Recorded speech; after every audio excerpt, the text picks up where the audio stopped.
Everyone, welcome to our channel PKP. आज की class में विज्ञान की कार्यपत्रक 13 देखेंगे जो कि 4 अगस्त की है।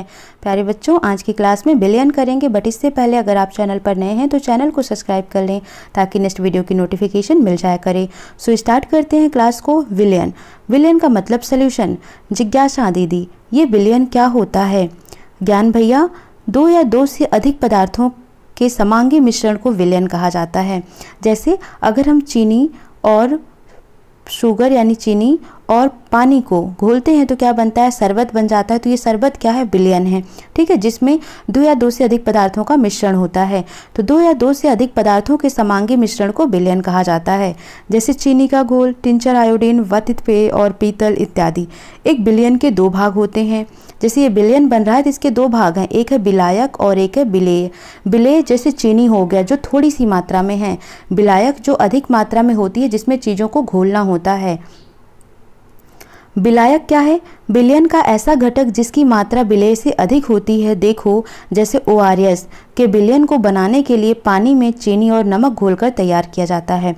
चूँकि हम पानी कम मात्रा में चीनी और नमक मिलाते हैं, पानी से कम मात्रा में चीनी और नमक मिलाते हैं, इसलिए हम कह सकते हैं कि यहाँ पानी विलायक है और चीनी तथा नमक दोनों क्या हैं? विलेय हैं।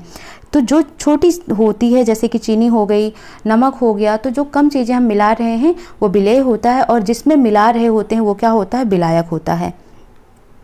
विलयन के गुण क्या क्या हैं तो ये भी देख लो।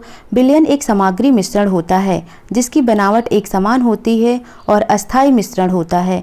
विलयन के कणों का आकार इतना छोटा होता है कि उन्हें केवल आंखों से नहीं देखा जा सकता है। इसके लिए माइक्रोस्कोप की ज़रूरत यानी सूक्ष्मदर्शी की ज़रूरत पड़ती है। अपने छोटे आकार के कारण विलयन के कण गुजर रहे प्रकाश की किरण को फैलाते नहीं हैं, इसलिए विलयन में प्रकाश का मार्ग नहीं दिखाई देता है। विलेय कणों के छोटे आकार के कारण उन्हें छानन विधि से विलयन से अलग नहीं किया जा सकता है। ठीक है, अब जैसे कि छानन का मतलब होता है फिल्टर मेथड के द्वारा। अब आप है जैसे कि चीनी है, पानी है, तो क्या आप पानी में से चीनी को अलग कर सकते हैं शरबत में से? नहीं ना। तो यही कह रहे हैं, विलेय के कण बहुत छोटे होने के कारण हम इनको छानन विधि से विलयन में से अलग नहीं कर सकते हैं। विलयन को आमतौर पर केवल ऐसे तरल पदार्थ के रूप में समझा जाता है जिसमें ठोस, द्रव या गैस मिले हों, लेकिन प्रकृति में जलीय विलयन के अलावा ठोस विलयन जैसे मिश्र धातु, गैसीय विलयन भी होते हैं। ठीक है, तो लोग क्या कहते हैं? जलीय विलयन। जलीय विलयन ही ज़्यादातर समझते हैं, मतलब सोचते हैं कि जिसमें चीज़ें घुल जाएं वो क्या है? विलयन है। तो ज़्यादा से ज़्यादा लोग जल को ही विलयन समझ लेते हैं, लेकिन नहीं। अगर मिश्र धातुएँ, जैसे अगर आप बात करते हो स्टील की, तो स्टील में क्या है? लोहा है और क्रोमियम है, निकेल है, ये तीनों मिलकर स्टील बनाते हैं, तो वो भी तो क्या हुआ? मिश्रण ही हुआ, विलयन ही हुआ। तो ठोस विलयन भी होता है। ठीक है, और गैसीय विलयन भी होता है, जैसे वायु, उसमें कई सारे गैसें मिली हुई हैं। ठीक है, तो इस तरीके से तीनों तरीके के विलयन होते हैं। अब निम्न प्रश्नों के उत्तर दें। विलयन क्या है? उदाहरण सहित बताइए। ठीक है, तो विलयन क्या है तो यहाँ पर आपको लिख लेना है।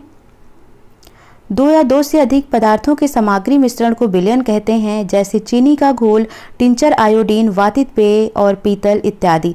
ठीक है, तो ये आपका उत्तर 1 हो जाएगा, यानी कि आंसर 1 हो जाएगा। आपको इसमें लिख लेना है। ठीक है, नेक्स्ट क्वेश्चन देखते हैं। विलेय और विलायक को परिभाषित कीजिए। ठीक है, तो नोट करिएगा यहाँ पर विलेय क्या है।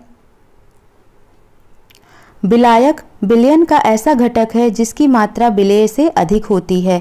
ठीक है, और ये तो हो गया विलायक। और विलेय क्या है? विलेय वह मात्रा है जिसको, वह पदार्थ है। ठीक है, वह क्या है? वह पदार्थ है जिसको विलायक में घोला जाता है। विलायक में घोला जाता है। ठीक है, तो विलेय क्या है? वह पदार्थ है जिसको विलायक में घोला जाता है, जैसे चीनी, जैसे चीनी। ठीक है, ये लिख लेना है। और विलायक क्या है? वह ऐसा घटक है जिसकी मात्रा विलेय से अधिक होती है और जिसमें विलायक को घोला जाता है। ठीक है, जैसे पानी। नेक्स्ट है, दिए गए विलयन में विलेय और विलायक की पहचान कीजिए। यह भी उल्लेख करें कि क्या वे ठोस, तरल या गैस हैं। ठीक है, तो जैसे हवा, हवा क्या है? तो हवा विलायक है। क्यों विलायक है ये? क्योंकि इसमें बहुत सारी विलेय मिली हुई हैं, जैसे नाइट्रोजन, ऑक्सीजन, ये सभी चीज़ें। तो हवा क्या हो गई, तो यहाँ पर विलायक लिख देता हूँ मैं, ठीक है, और इधर लिख देती हूँ विलेय, ठीक है। तो हवा क्या हो गया, हवा को लिखना है किस में, विलायक में। ये कैसा विलायक हुआ, तो याद रखना ये गैसीय विलायक है, गैसीय, ठीक है। दूध एवं पानी, तो ये क्या है, दूध क्या है एवं पानी, ये क्या है, ये भी विलायक हैं। दूध एवं पानी ये क्या है, विलायक हैं। ये कैसे हैं, तो ये द्रवित विलयन है। कैसे विलयन है, द्रवित विलयन है। पेप्सी कैसा है, तो ये भी क्या है, विलायक है। आर्द्र हवा, तो आर्द्र हवा क्या है, विलेय है। समुद्री जल, हवा में प्रदूषक, तो जो हवा में प्रदूषक है वो क्या है, विलेय हैं। हवा में प्रदूषक ये क्या है, विलेय हैं, ठीक है। समुद्री जल, तो समुद्री जल कैसा हुआ, विलायक हुआ, ठीक है। समुद्री जल कैसा हुआ, विलायक हुआ। तो जो ये जल है, हवा क्या हो जाता है, ये गैसीय हो जाएगा। बाकी सभी क्या हैं, आर्द्र हवा भी गैसीय हो गया, बाकी सभी जो हैं वो द्रवित विलायक हैं, ठीक है। तो इस तरीके से नोट कर लेना है आपको। नेक्स्ट हम देखते हैं, एक विलयन के गुण धर्म लिखो। तो ये सभी पॉइंट आपको यहाँ पर लिख देना है, ये पूरा का पूरा ही आपका आंसर हो जाएगा, ठीक है। तो लिख देना इसको, विलयन के गुणधर्म, ये है आपका आंसर नंबर 4। ये आंसर नंबर 4 है पूरा का पूरा। उसके बाद 5th है, जलीय विलयन क्या है, एक उदाहरण सहित समझाइए, ठीक है।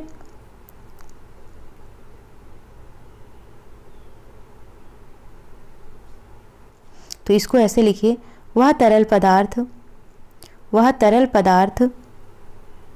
जिसमें चीनी, नमक आदि विलेय पदार्थों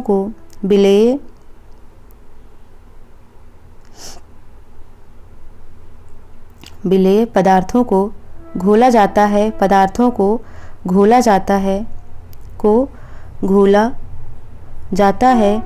घोला जाता है, क्या कहलाता है, ये जलीय विलयन कहलाता